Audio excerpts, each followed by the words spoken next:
momento importante porque el Señor tenía una forma de traer la información y las cosas para poder instruir a la gente de una forma efectiva, que a veces nosotros no podemos entender todo lo que hay envuelto. Cuando Él pregunta, ¿qué dice la gente que yo soy? ¿Ustedes creen que Él no sabía?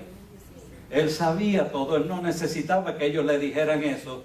Él quería oír lo que ellos tenían que decir, pero más importante, Él quería que ellos entendieran este concepto de la opinión que la gente tenían de Él versus la opinión que ellos tenían acerca de Él y de dónde fue que vino ese creer. Y eso es importante para nosotros también, como vamos a ver un momentito. Y cuando preguntó, ellos dijeron, bueno, unos creen que tú eres Juan el Bautista, pero ya muerto, aunque habían sido contemporáneos, yo me imagino que alguna gente pensaría en el espíritu de Juan el Bautista, se quedó dando vuelta y se le metió a Cristo Jesús. ¿De qué otra manera van algunos a decir que era Juan el Bautista? Y algunos decían que quizás era Jeremías o Isaías o alguno otro de los profetas. Entonces, ¿qué creer es esto que tenían judíos que conocían la palabra de Dios, pero estaban pensando que espíritus de profetas estaban dando vuelta por ahí, o Dios los enviaba para que se metieran en otra persona y llevaran a cabo el resto de sus ministerios o algo? No es concebible la idea de pensar que espíritus de muertos vengan a entrar a nosotros para seguir un trabajo o un ministerio. Eso en el mundo se puede creer, pero entre los hijos de Dios esto no tiene lugar. Pero la confusión de esta gente era tal que no sabían cómo identificar al Señor Jesucristo. Veían que Él tenía el poder para hacer milagros, para sanar enfermos, para echar fuera demonios. Traía una enseñanza dinámica, poderosa, hermosa, bendecida. Eran impactados por la vida y ministerio de Jesús, pero era un hombre pobre que venía de una villa pobre y no podían entender qué era lo que habitaba en este hombre, y entonces se lo atribuían a muertos, a espíritu de gente muerta. Ahora se supone que ellos supieran mejor que eso, pero en la confusión de ellos no sabían cómo categorizar al Señor Jesucristo. Pero entonces Jesús le pregunta, ¿y ustedes qué dicen que yo soy? ¿Quién dicen ustedes que yo soy? Y entonces Pedro, sin esperar introducción, ni levantó la mano, sino que rápidamente trajo la respuesta. Respondiendo Simón Pedro, dijo, tú eres el Cristo, el Hijo del Dios viviente. El Cristo es el enviado de Dios. Tú eres el Hijo del Dios que vive para siempre. Aleluya. Así que lo identificó correctamente como el Mesías, como el Cristo, como el enviado de Dios para salvar al mundo. Y entonces cuando Él dio esta declaración correcta, Jesús le dijo, tú eres bienaventurado, eres bendecido, tienes un privilegio especial, porque esto no te lo reveló carne ni sangre, no lo aprendiste en la escuela, no lo aprendiste de tus padres, no lo aprendiste en un instituto. Esto tú lo recibiste directamente como revelación de Dios. Porque una verdad espiritual de este calibre no se puede entender con la mente natural y humana. Natural y humana eran las otras que estaban atribuyéndole este poder a otros profetas, porque creían en esos profetas, pero no podían creer en Cristo Jesús. Pero Pedro creyó en Cristo Jesús. ¿Y por qué creyó en Él? Porque el Padre le plugo darle una revelación espiritual a Pedro, y Pedro la pudo captar y entender. Ahora, no fue que el Padre vino un día y le dijo, oye Pedro, yo quiero que usted entienda que ese hombre que anda contigo, ese es mi Hijo amado, ese es Jesucristo, el Salvador del mundo. No le habló así. Fue una revelación interna que, aunque Pedro no se dio cuenta de lo que estaba pasando, Dios le transmitió una información a su espíritu y él la creyó y la aceptó, y ahora lo está declarando con su boca. Pero ¿sabe qué? Pedro no es nada diferente a ti y a mí, porque tú y yo creemos en el Señor Jesucristo. ¿Cuántos creen en el Señor Jesucristo? ¿Cuántos creen que Él es el Mesías? el enviado de Dios, el Salvador del mundo, el Salvador suyo. ¿Lo creen? Aleluya. Pues yo quiero decirle la misma palabra que Jesús le dijo a Pedro, yo se lo voy a decir a ustedes y me tocan a mí también. Esto no te lo reveló carne y sangre. No fue que el pastor Martínez o cualquier otro pastor que fuera que te introdujo te dijo estas palabras mágicas y tú las creíste y ya se arregló el asunto. Esto fue que cuando tú oíste el mensaje, la palabra de Dios, el Espíritu Santo de Dios tocó tu mente y tu corazón y en un instante por dentro de ti tú creíste ese mensaje y lo recibiste por revelación de Dios. No te lo reveló carne ni sangre, sino el Padre que está en los cielos a través del Espíritu Santo. ¿Cuánto dan gloria a Dios? Aleluya. Gracias a Dios. Porque los que no han creído, yo le aseguro que el Padre ha tratado de darle el mismo toque y lo han rechazado. Pero tú un día abriste tu corazón al mensaje, lo creíste, lo recibiste por revelación de Dios, pero hubo la participación tuya de creer el mensaje. Gracias a Dios por eso. Y por eso eres salvo hoy y tienes la esperanza de vida eterna. Ahora el regalo más grande que nosotros tenemos de todos los tiempos es ese. Si te regalaran mañana $10 millones, no sería ni una gota comparado a la salvación tan grande que Dios nos ha dado. Y yo sé que a algunos de ustedes les gustaría ganarse 10 millones. Pero no importa cuánto dinero nos pudieran dar el mundo entero. Que si no tenemos a Cristo no tenemos nada. Pero si tenemos a Cristo tenemos vida eterna, aleluya, y no hay nada que pueda pagar por eso. Vamos a ver algo más de eso más adelante.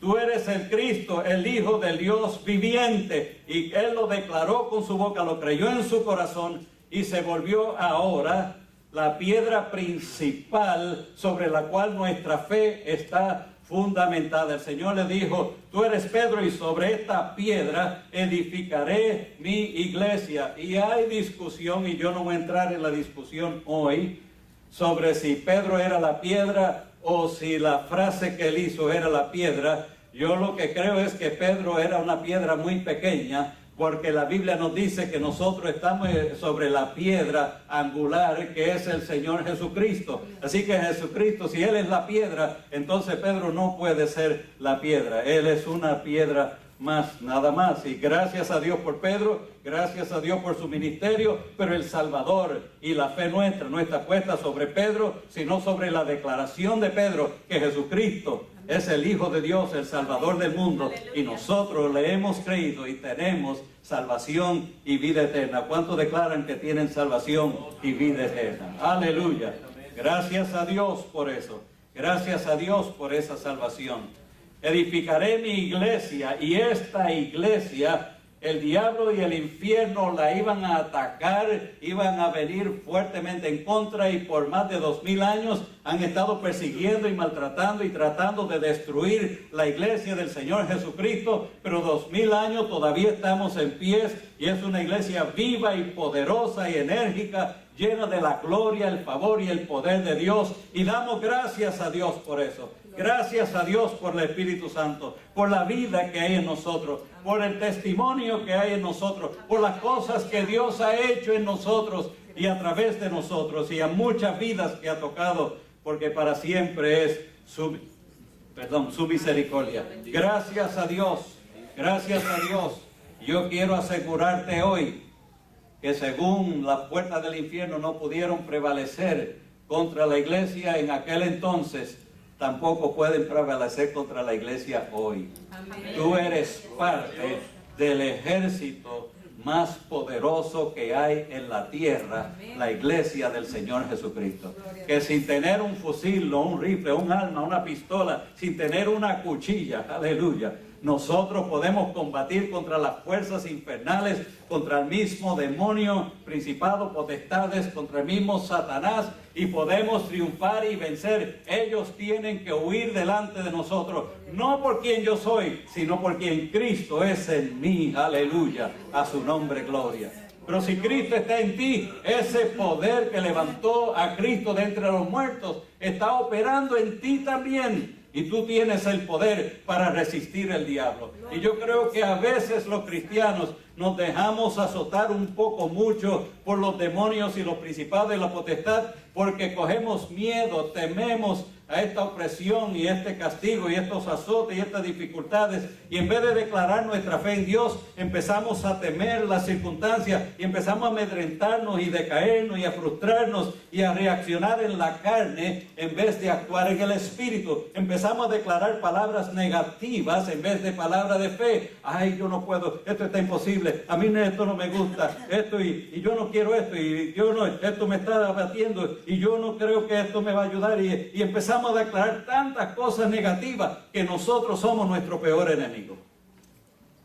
El diablo es un enemigo feroz, pero yo me convierto en mi enemigo cuando empiezo a hacerle caso a lo que él dice en vez de lo que Dios dice. Amén. Gloria a Dios. Pero Jesucristo dijo que tú eres parte de su iglesia y las puertas del infierno no resistirían tu ataque. Gloria a Dios. No te resistirían a ti. Pero yo, mira cómo soy, que eso nada más que 120 libras, que soy... Mira, eso no tiene nada que ver. Si tú estás lleno del Espíritu Santo, la gloria de Dios está sobre ti, tienes el poder para hacer huir al diablo. La Biblia dice en 1 Pedro, acercaos pues a Dios, resistid al diablo, ¿y hará qué? Huirá. ¿Cuántos lo han leído? ¿Lo creen?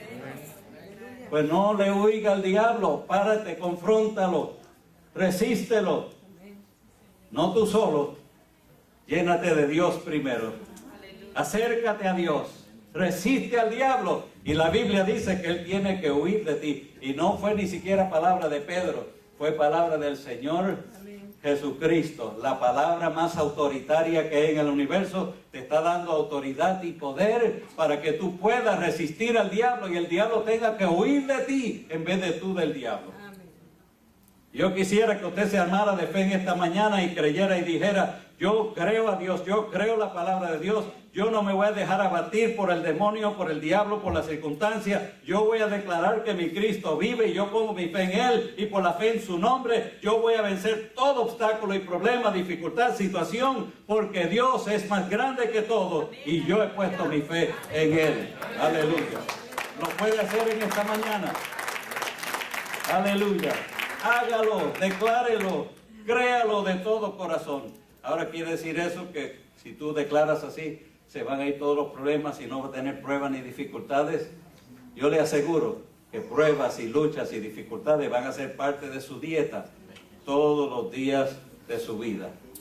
Lo que el Señor prometió no es que tú no ibas a tener problemas, sino que todos los días Él iba a estar contigo en tus problemas para que tú los pudieras superar.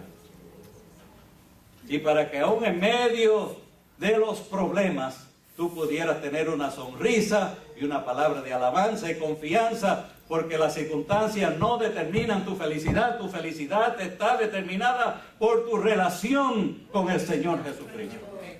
Y si esa relación está fuerte, aún en las pruebas, tú sonríes y tú alabas al Señor y demuestra que hay triunfo y victoria en tu vida, porque sabes en quién has creído.